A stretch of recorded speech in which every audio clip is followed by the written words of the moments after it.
Today was supposed to be a celebration, my 21st anniversary at Belridge Systems. I wore my best navy blazer. The same one I had on when I got promoted a decade ago. I even stopped for a fresh croissant on the way in, thinking maybe someone would say something. Maybe there'd be cake in the break room. There wasn't. At 2:15 p.m., without warning or an Outlook ping, someone knocked on my cubicle wall. HR needs to see you, a voice said, flat and emotionless. No smile, no eye contact. I thought it was my annual review. I walked into that room prepared with notes, a mental list of accomplishments. Instead, I saw Marcus from legal already seated, hands clasped like he was bracing for impact. Zoe from HR didn't even lift her head, just stared at a closed folder in front of her. Stella, Marcus began, his voice like cold metal. This isn't easy. The company is restructuring. Your benefits package has become unsustainable. I blinked, waited, thought maybe he'd crack a smile, say it was a mistake. But no one did. No recognition of my record. No acknowledgement of 2 decades of loyalty. Just a folder. Just numbers. Just silence. I didn't say a word as Marcus slid the folder toward me. My fingers hovered over it for a second before I finally opened it. Severance paperwork, a non-disclosure agreement, and a benefits termination summary. All typed out with sterile precision. 2 weeks' pay. No option to appeal. No offer to help transition. No explanation that made any human sense. I kept thinking this had to be some kind of mistake. I'd just received a flawless audit score last month. I'd helped onboard 3 new compliance associates. I was the one who stayed late when everyone else clocked out. I was the one who covered for Jason's data oversight just last week. And now I was the one being erased like a typo in a quarterly report. I walked back to my desk in a fog. No one looked at me. That was the worst part, not the pity. Not the whispers, but the silence. The kind of silence that thickens in the air when people pretend not to see what's right in front of them. I boxed up my things without speaking. My framed photo of my daughter at her college graduation. My aloe vera plant. My 15-year anniversary mug. Each item a piece of a life that no longer fit. As I was tucking my badge into the box, my phone buzzed. An automated company-wide email. Congratulations to Stella Monroe on 21 amazing years with Belridge Systems. We thank her for her dedication and integrity.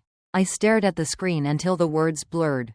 Then I deleted it. On the way to the elevator, I passed Jason. Yes. The same Jason who nearly cost the company a compliance fine. He was smiling, energized, like he hadn't just climbed over someone else to get there. Still here? He asked with a grin. I didn't answer. They kept him, of course. Fresh energy, they called it. Mitchell, our COO, used that term in a staff meeting once. Fresh blood, apparently. Experience was just dead weight now. At the elevator, I swiped my badge. It didn't work. I tried again. Nothing. I had to ask a passing intern, someone who hadn't even learned how to close a claim file properly, to press the button for me. He did, barely glancing up, like I was already gone. That's when the grief hit. Not in the boardroom. Not when they handed me the box. But in that slow, humming elevator, hot and thick in my chest. Rising up like a tide I couldn't stop. But I didn't cry. I refused to. Not in their building. Not in their elevator. Downstairs, I sat on a bench in the lobby, trying to steady my breathing. Everything looked exactly the same. The cold marble floors. The faceless corporate art. The fake smiles in the digital signage slideshow. But it all felt warped now. Like I was watching my life from behind a pane of glass. That's when I saw it. Tucked between some benefits forms in the bottom of my box was a printed email I didn't recognize. At first, I thought it was junk. Maybe something I'd printed by accident. But then I saw the header.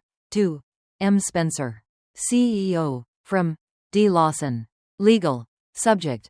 Policy deviation risk, flagged by S. Monroe. My name, my initials, my flagged report, a warning I had submitted 3 weeks ago. I unfolded the email. The message was brief. Her concerns about coverage discrepancies could escalate. Get her out before this spreads. M. Mitchell. My breath caught. My hands trembled. This wasn't about budget cuts. This wasn't about my benefits costing too much. This was retaliation. Clear. Calculated. Corporate retaliation. They didn't fire me because I was expensive. They fired me because I told the truth. I sat there frozen, clutching that sheet of paper like it was a lifeline. They hadn't just dismissed me. They had tried to erase me. From the system. From the records. From the narrative. But they missed this one page. And that changed everything. That night, I couldn't sleep. I lay in bed, staring at the ceiling, my mind spinning with every dotted line, every spreadsheet formula, every compliance thread I'd ever chased. I pulled out my old laptop, the one I'd used for prep before audits, and scoured my backups. I didn't even realize I was searching until I found it. An email chain, dated 6 weeks earlier. The subject line read, Policy Reimbursement Streamlining Proposal. Inside were responses from Mitchell and other executives, quietly approving changes to employee benefits, specifically cutting reimbursement for mental health, cancer screenings, and physical therapy, without any direct disclosure to staff. I had replied. I'd flagged it, warned them it violated multiple transparency statutes, warned them it could spark legal consequences. No one ever responded to that email. But someone had read it. And someone had decided I was a threat. By 3 a.m., I knew what I had to do. I opened my contacts and typed a name I hadn't thought about in years, Dana Myers. A corporate attorney with a spine of steel. She'd audited Belridge in 2017 and didn't flinch when she found dirty handprints in vendor reports. I had respected her then. Feared her a little, too. But I remembered what she said to me over lunch after I helped her track a suspicious trail of invoices. You're the cleanest operator in a dirty system. I didn't hesitate. Stella. Dana. It's Stella Monroe. I need to talk. It's urgent. She replied in 3 minutes flat. Dana. I'll call you in 10. When the phone rang at 3:12 a.m., I picked it up before the first ring even finished. Tell me everything, she said. No small talk. No sympathy. Just focus. And so I did. Dana didn't gasp, didn't ask if I was sure. She just listened. Her voice was clinical, clipped, like she was cataloging a case file in her head as I walked her through the email. The silence. The severance. When I mentioned the phrase, do not circulate outside this thread. She interrupted. You have that PDF? I do, I said. Right here. Good. Don't send it. Not over email. Meet me, today, 3 p.m. My office. I blinked. That soon? Her voice turned sharp. Stella, you don't realize what you're holding. This is bigger than you. It's bigger than a single termination. Be there. Her office was in an unmarked brownstone wedged between a florist and an immigration law firm. No plaque, no logo, just an old brass number on the door and a buzzer that clicked when she buzzed me in. The space smelled like old wood and sharper things, printer ink. Coffee. Resolve. Dana stood at a massive oak desk, flanked by 3 monitors and stacks of manila folders. Cameras don't reach this floor, she said by way of greeting. Coffee's on the right. Sit. I handed her the folder.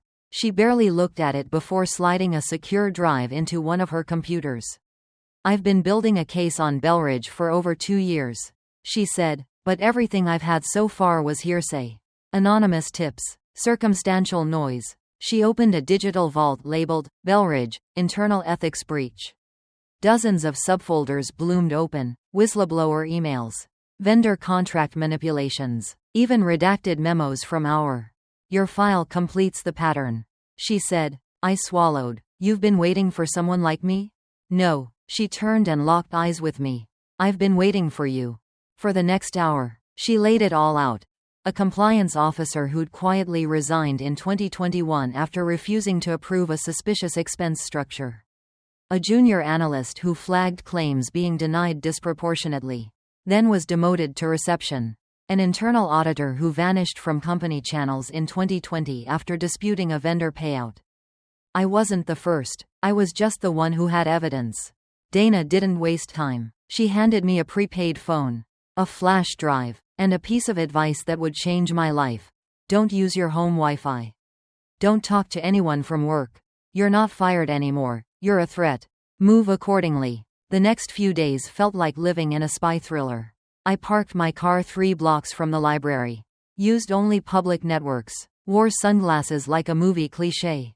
I didn't think anyone was following me, until I noticed the mirror on my car had been folded in. Even though I never touched it, my trunk had been opened. Just slightly, nothing taken, just disturbed. The message was clear. We see you. Then the text came. Unknown number. You don't know who you're messing with.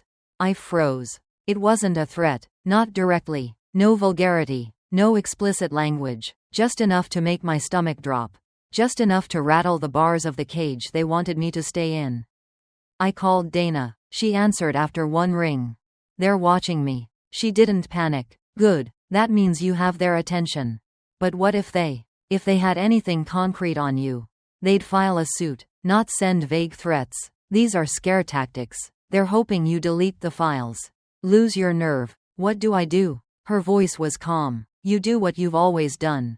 Stella, you document. You stay clean. You move quiet. So I did. I spent nights hunched over the borrowed laptop, cataloging everything. Backups from my compliance folder. Drafts I'd exported for audits. Redlined policy proposals showing benefits quietly slashed. Memos bearing my digital signature. Approvals I never gave. They weren't just lying. They were forging. Dana's team encrypted every file, creating a vault so secure it felt like something from a CIA thriller. And the more I uploaded, the clearer the story became. This wasn't one bad quarter.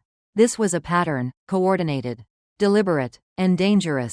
Then the message arrived that changed everything. Dana forwarded it to me at midnight.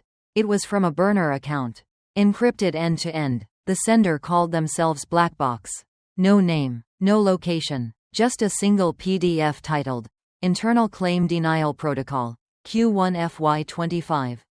I opened it. I wish I hadn't. The document was brutal in its clarity. A 38% increase in denied health claims over the last quarter. Most of them mental health, maternity-related care, or cancer follow-ups. The software had been programmed to auto-reject specific codes, without notifying HR or the employees. At the bottom, flag, do not report denials unless audited. Suppress summaries. They weren't just hiding denial patterns, they were burying them. Employees were being told they had benefits they didn't. They were getting sicker, paying out of pocket, quitting in confusion. And I had proof. Dana's voice, when I called, was lower than usual. This isn't a story anymore. Stella, this is a war. I felt it, too, in my chest, in my bones. This wasn't about getting my job back. This wasn't about revenge. It was about pulling the thread hard enough that the whole lie unraveled. And I was going to do it. The night after the Blackbox document came in, I couldn't sleep. I paced the length of my apartment until my knees ached. The rage had transformed into something colder, sharper. I no longer felt like a victim. I felt like a weapon. I sat at the kitchen table. The PDF spread out beside my laptop. My backup files stacked in labeled flash drives like tiny grenades. Every line I read, every silent denial, every auto-reject setting, they weren't glitches. They were choices, made by people with names and titles. And I had them all. I thought about the employees still inside Belridge Systems. The ones who believed their mental health visits were covered. The ones who never asked questions when a claim was denied because they trusted the system, trusted people like me. I used to believe in the machine, too, until it turned and tried to grind me into dust. Dana called at 7:04 a.m. Her voice already caffeinated and fierce. We go to press. Today. My heart skipped. That fast? You said you wanted them held accountable. She said, this is how it starts. Quietly, then loudly. By noon, she'd connected me with Kellen Grant, an investigative journalist whose calm demeanor felt like armor. On a private video call, he listened while I walked through my timeline: termination, evidence, retaliation, the black box leak. Kellen didn't interrupt. He didn't react with drama. He just nodded, asked surgical questions, and then finally said, I'll publish. Anonymous for now, but this will ripple. 3 days later, it did. The article wasn't flashy, just facts, bulletproofed and cross-referenced. Whistleblower raises red flags over Belridge insurance denials. It didn't name me, but it didn't have to. Every former employee who had once been silenced knew. And they started coming out of the shadows. Dana's phone rang nonstop. Auditors. Former analysts. 2 legal clerks who had been told to delete email threads. Even Marcus, the internal auditor from 2020, reached out. They broke me, he said over Zoom, but they didn't break you. And that means maybe I can speak now, too. And then, one night, it happened. An email landed in Dana's secure inbox. Subject line: "You're right. I can back you up. Just one letter. But I knew who it was. Leonard Granger. He had been VP of Legal Affairs until his sudden retirement last year. He was always quiet in meetings, meticulous in his language. I used to think he was just cautious. Now I realized he was calculating, waiting, watching." Dana confirmed it. The message was encrypted, traceable only through corporate-grade end-to-end tools. Leonard wasn't just signaling support. He was leaving a breadcrumb. He had more. By then, the media storm had hit full force. CNN picked up Kellen's piece. Then Reuters. Whistleblower allegations rock Belridge systems, insurance denials, retaliation, fraud claims. The public didn't need a name to rally around, they needed the truth. And finally, they were getting it. Belridge scrambled. A statement was released, one of those cold, legalistic non-apologies. "We take employee concerns seriously. We are reviewing our internal policies." No mention of the denials. No mention of the retaliation. Just fog. But shareholders noticed. And when the stock dipped 9% in a week, they moved faster than HR ever had. Then came the letter. A thick envelope, hand-delivered to my apartment. Inside, a settlement offer. $95 in exchange for silence. No more interviews. No lawsuits. No mention of the past. I read it 3 times. I didn't laugh. I didn't cry. I just closed the envelope and called Dana. "They're scared," she said. "I know. What do you want to do?" I didn't hesitate. "I want my voice back. Not their money." That night, I stayed up writing my counterproposal. 4 pages. Typed. 14-point font. I declined the money. Instead, I proposed a new role, Lead Ethics Supervisor. Independent. Oversight of all internal policy changes. Direct report to the board. Not executive leadership. Term: 3 years. Compensation: $720 per hour. The same amount they once said was too much to keep me. 2 days later, the response came. A scanned board memo. Some called my terms a stunt.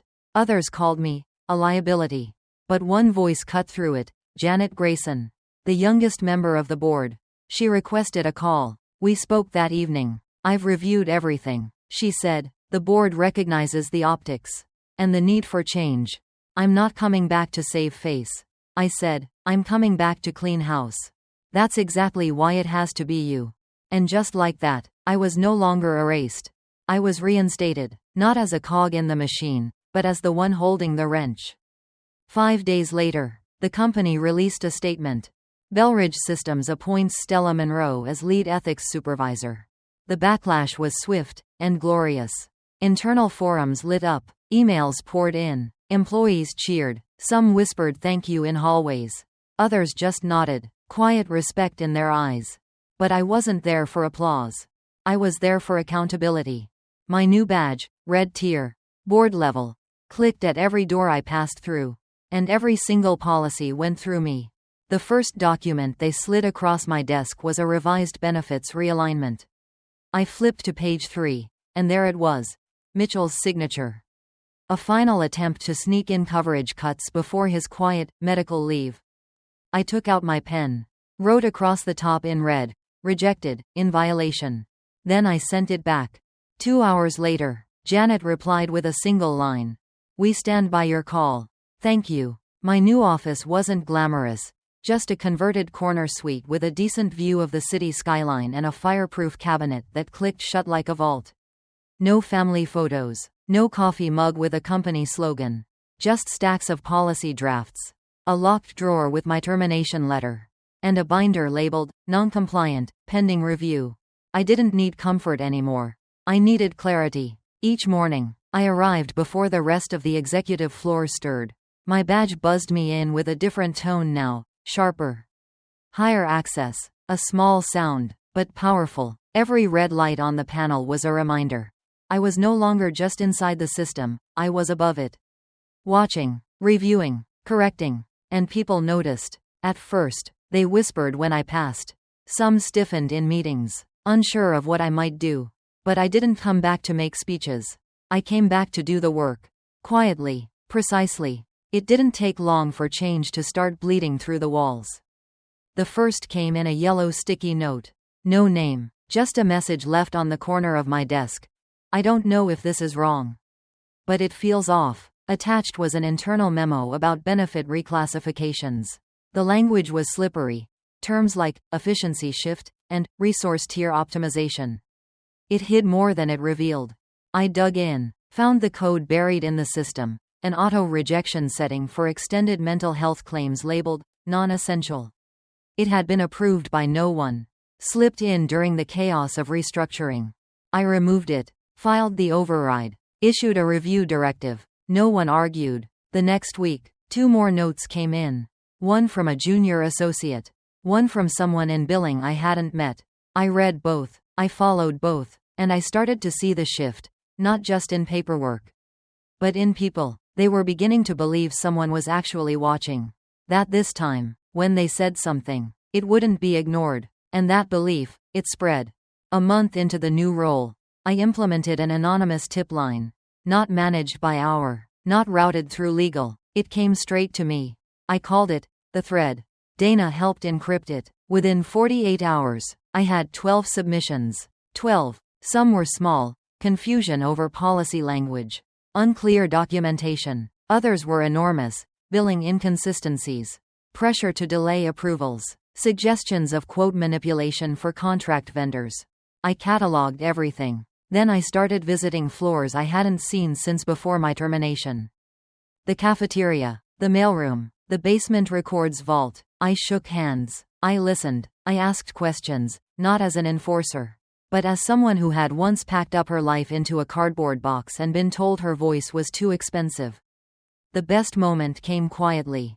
On a Tuesday, I was riding the elevator down after a meeting when a new hire, couldn't have been more than 24, stepped in. His badge said, legal intern. He looked at me, swallowed hard, and said, is it true you nearly brought the company down? I smiled. Soft. No, I said, I just made them clean it up. He blinked, surprised, then nodded like he'd remember those words forever. I didn't know what he would go on to become, but I knew this. He wouldn't be afraid to speak. Not if I had anything to say about it.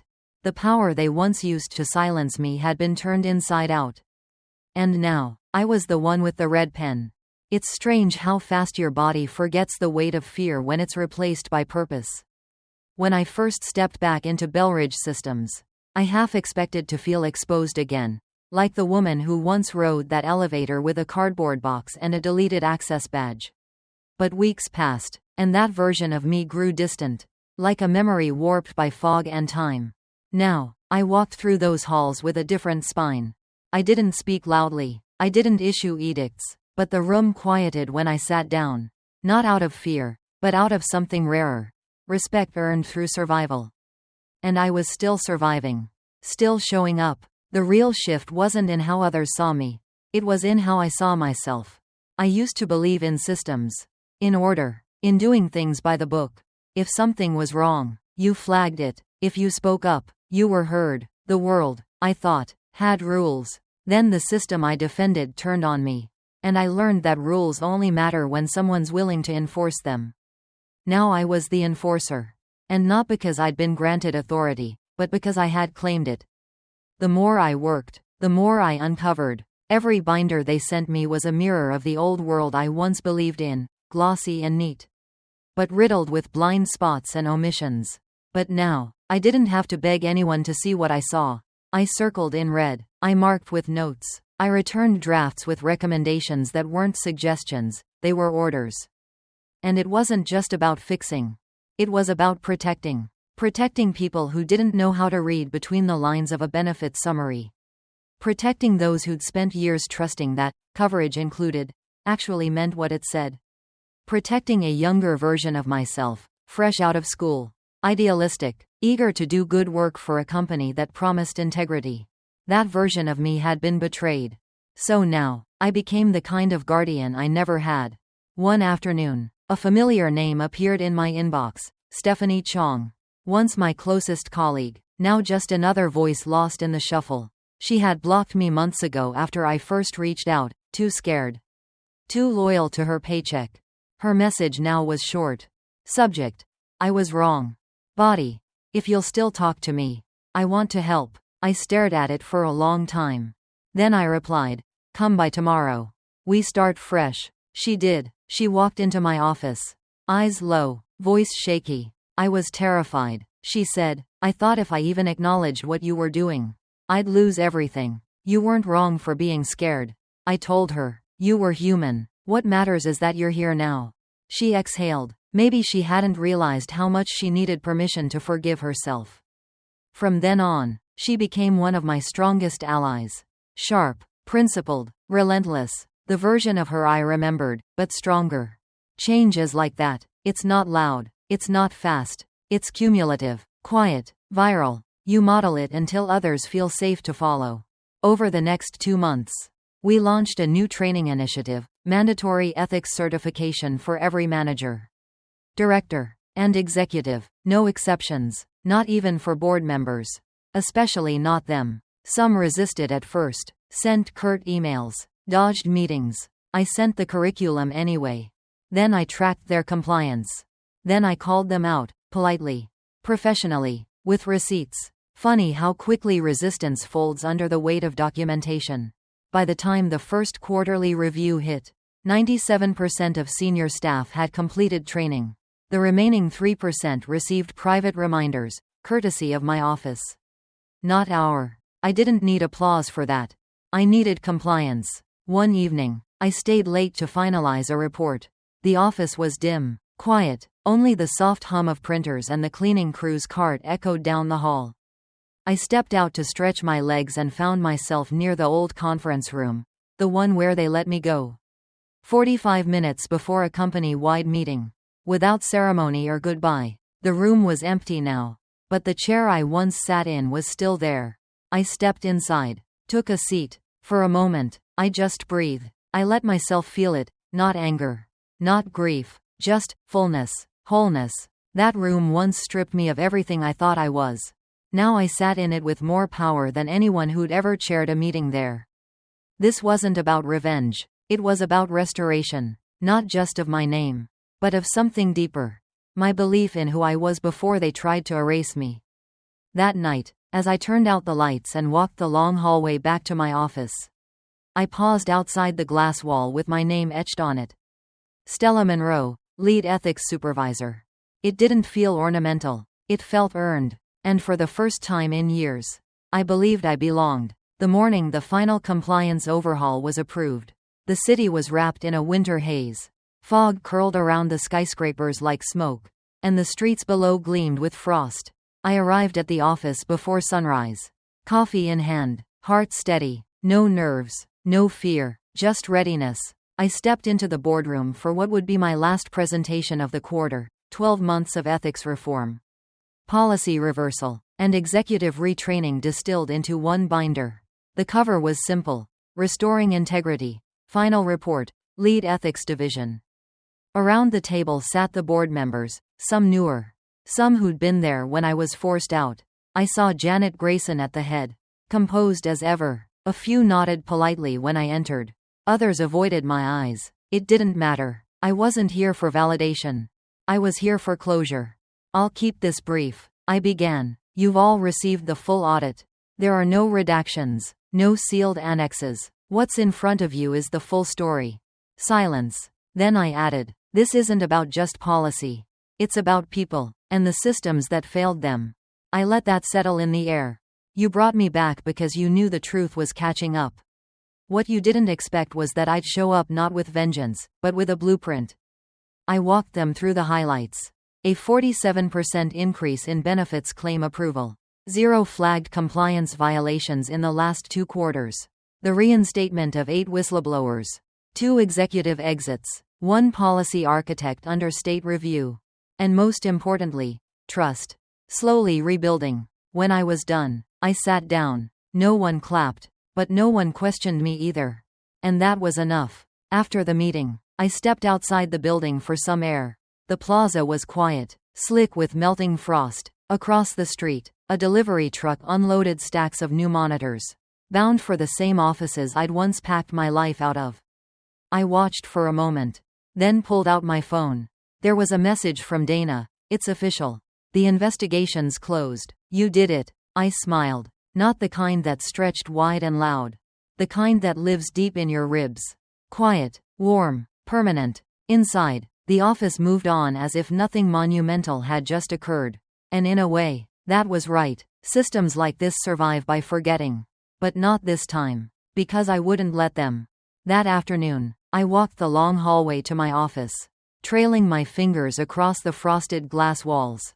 At the door, I paused, not out of hesitation, but recognition. This place had tried to erase me. Now I was the one who left the red ink. My assistant knocked minutes later with a visitor's badge and a quiet voice. There's someone here to see you. A new hire from our. She says, you inspired her. I raised an eyebrow. Send her in. The door creaked open, and a young woman stepped in, nervous. Eyes bright. She introduced herself as Haley. Just 2 weeks into the role. I read about you, she said. I wasn't sure it was real. But I saw what you did. And I want to learn. Something in my chest shifted. Not pride. Not nostalgia. Something better. Then let's begin, I said. I handed her a copy of our internal code, the one I'd rebuilt line by line. I pointed to the phrase underlined on the front page. Ethics is not about perfection. It's about accountability. As she left, she paused at the door and said, it feels safer here. People talk now, ask questions. We're not afraid anymore. And there it was, the reason for all of it. I sat back in my chair, letting her words settle over me like sunlight. They hadn't just rehired me. They rewrote the script. And this time, I was the author. I thought about the elevator ride that ended my career. The silent hallways. The cardboard box. The deactivated badge. And then I looked at my hands. Still steady. Still writing. Still holding the pen they once tried to take from me. Power shifts silently. One day you're a statistic. The next, you're the reason others speak. That night, I left the office through the front entrance, not because I needed the symbolism, but because I had earned the right to walk through any door. Any time. No badge could take that from me. And no silence could bury the truth again. Not on my watch. If there's one truth I've learned through this entire journey, it's this. Silence isn't safety, it's surrender. For years, I believed that being excellent at my job would shield me. That if I followed the rules, stayed in my lane, and kept my head down, I'd be protected. But the system isn't designed to reward integrity. It's designed to protect itself. When I finally stood up, when I chose to speak instead of comply, I didn't just save myself. I cleared a path for others. Courage doesn't come in grand gestures. Sometimes it's a quiet no in a meeting full of yeses. Sometimes it's a single flagged email. And sometimes it's surviving long enough to be the one holding the red pen. They tried to erase me for $720 a month. Now they pay me 10 times that to protect others from the same fate. And that, more than any title, is the legacy I leave behind. In every workplace, there's someone like I was, dedicated, principled, and quietly carrying the weight of doing the right thing. If that's you, don't wait for permission to speak. Document everything, know your rights, and find your allies, because there are more of us than you think. If you witness wrongdoing, don't assume someone else will handle it. Be the one who asks the hard question. Be the note left on the desk. Be the start of the unraveling thread. Companies may forget people, but systems remember pressure. Be that pressure. Thank you for choosing to listen to this story among thousands of stories out there. Like and subscribe to continue listening to the latest stories.